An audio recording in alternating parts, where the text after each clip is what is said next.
पत्तोकी के थाने सराय मुगल में पुलिस ने जनाबिल जबर का झूठा मुकदमा दर्ज करवाने पर भाई और बहन के खिलाफ मुकदमा दर्ज कर लिया। इस हवाले से तफसीलात जानते हैं हम अपने नुमाइंदे मोहिब आबिद हंजरा की इस रिपोर्ट में।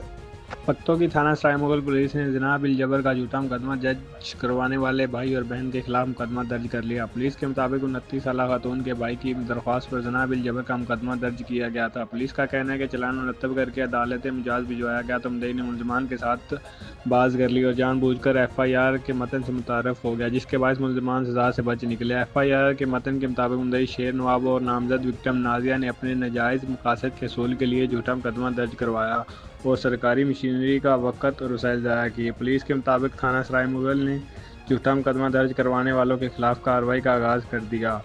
मोहम्मद मुहीब आबिद हंजरा, फैज़ न्यूज़, पत्तोकी। आपने रिपोर्ट मुलाहिजा की। मजीद खबरें और अपडेट जानने के लिए देखते रहिए फैज़ न्यूज़ नेटवर्क। फैज़ न्यूज़, फैज़ सबके लिए।